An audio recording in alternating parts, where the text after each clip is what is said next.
idade madura, a vida desse homem extraordinário, que levantou a questão da alteridade. O outro é o meu inferno, dizia ele. Esse problema da vida, a relação entre as pessoas, principalmente numa época como esta que nós estamos vivendo, com características realmente novas, surpreendentes e difíceis. Em primeiro lugar, uma heterogeneização galopante. Em segundo lugar, o próprio trabalho humano escapou das negociações. Em terceiro lugar, o sonho de uma ordem universal sofreu derrotas pesadas, tanto os de origem pelo lado direito da concepção da vida convivida, como pelo lado esquerdo.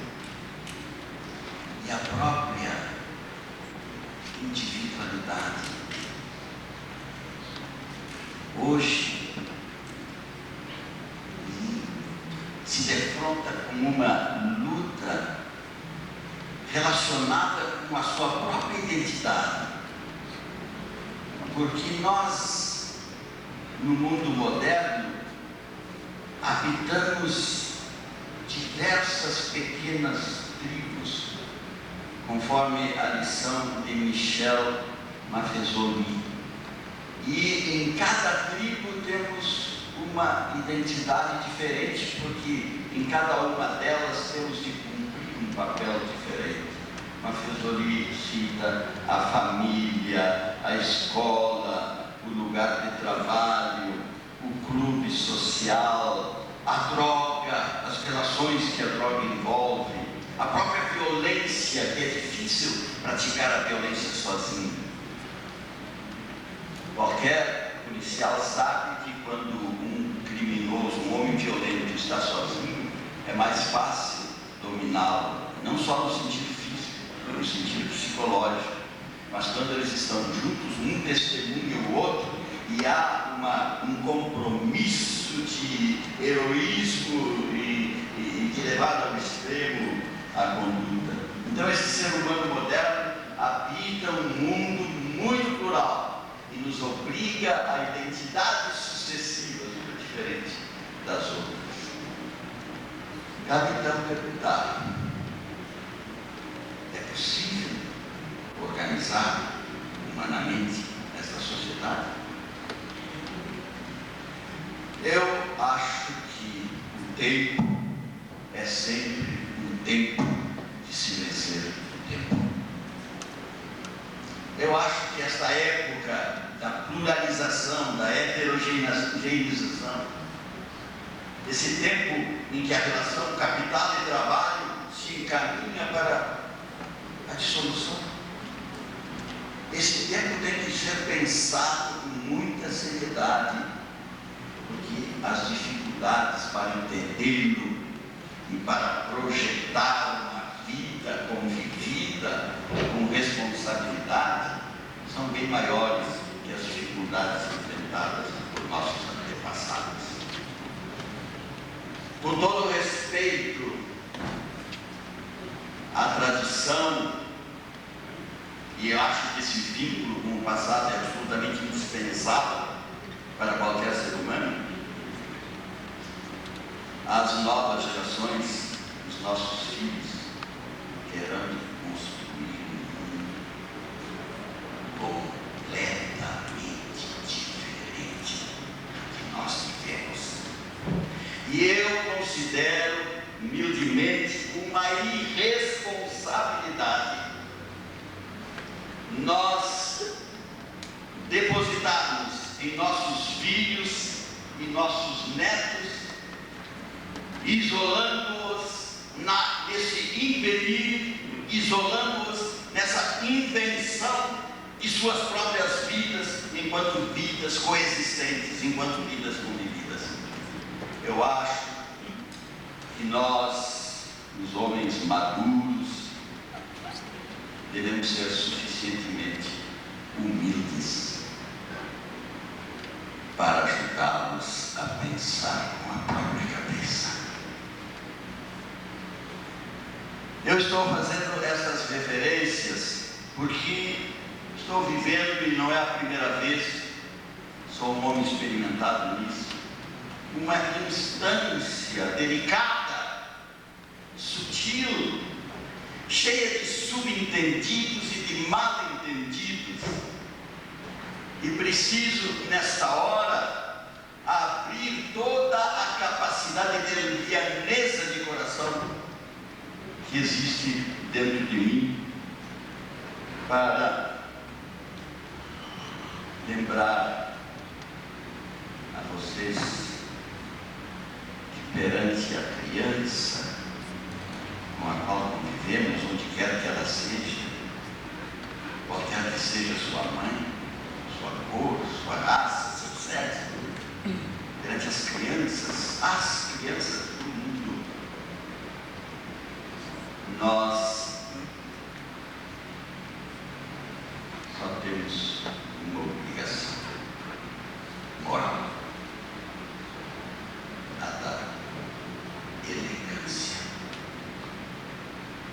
Mas elegância no sentido que Balzac dava a esse conceito.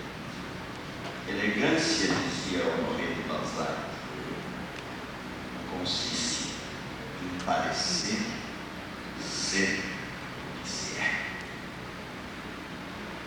Eu quero dizer para vocês, repetindo o que insisti em demarcar,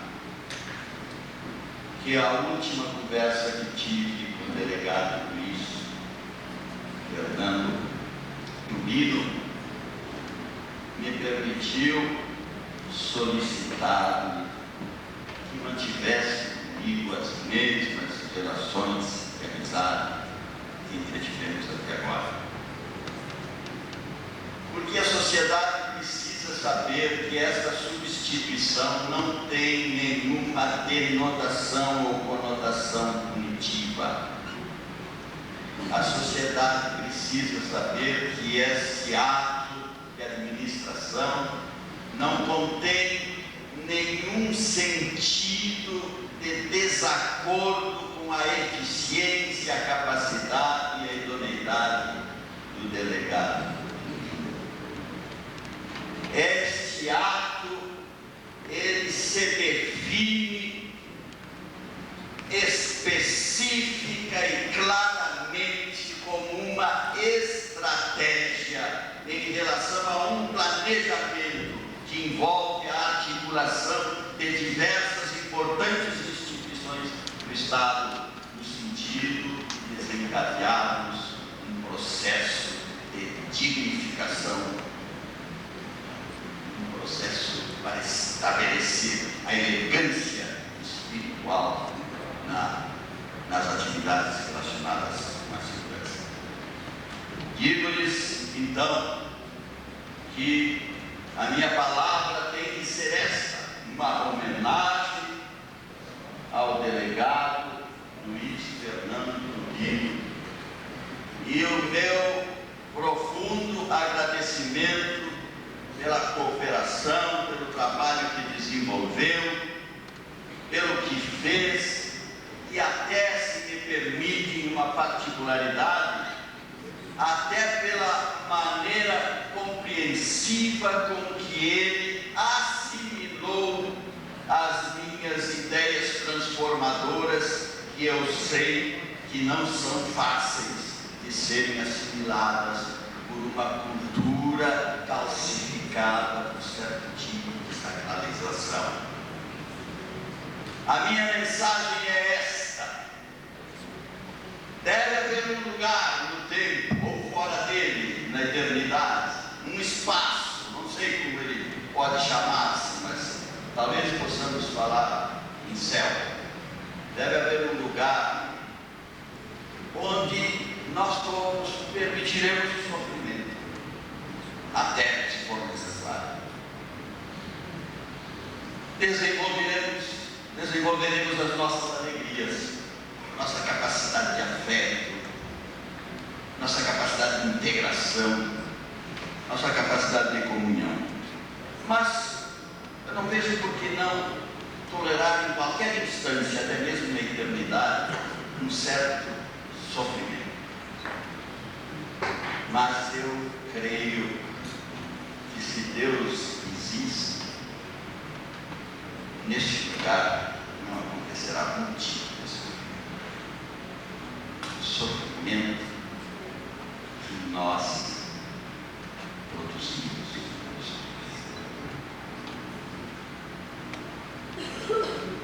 Infelizmente, naquela questão da alteridade, do saco levantado, nós, não só o pessoal, todos nós fazemos sobre isso. Às vezes fazemos de uma forma inconsciente, às vezes fazemos de uma forma consciente e perversa, e às vezes fazemos em função de um projeto que transcende as nossas relações particulares. É isso que está acontecendo nesse momento. Eu sei que esta iniciativa produziu sofrimento. Eu quero manifestar profundo respeito por isso. E quero ressaltar esse aspecto da questão. Eu já tornei público qual é o motivo da estratégia. Acho desnecessário mencioná-lo aqui. Eu preciso de um chefe de milícia que possa se aposentar depois de cumprir a amarga tarefa que me transferiu. É simples, é duro, mas é verdade. A dificuldade que recomendou essa estratégia é o tempo de silêncio. Algumas coisas precisam ser feitas que levam anos para serem assimiladas. E eu insisto nisso. Insisto em que nós precisamos de uma nova cultura. E tem de ser uma cultura que não esteja centrada em nós. Ela tem de estar centrada na criança. Ela tem de estar centrada no filho. Ela tem de estar centrada no neto. Ela tem de estar centrada nas novas gerações. Porque qualquer que seja a posição, o status, o poder ou a autoridade na qual estejamos investidos, nós não significamos nada enquanto não formos participantes da construção de um mundo diferente deste que nós vivemos.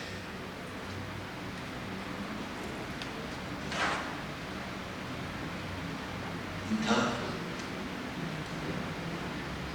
é preciso sofrer, fazer sofrer. Mas se isso significar a dignificação definitiva, o orgulho definitivo, o sentido assumido de forma definitiva de uma polícia que já tem as raízes de um princípio disso, se esse sofrimento que eu produzo e que eu sofro for o preço disso, abençoado seja Deus, porque apesar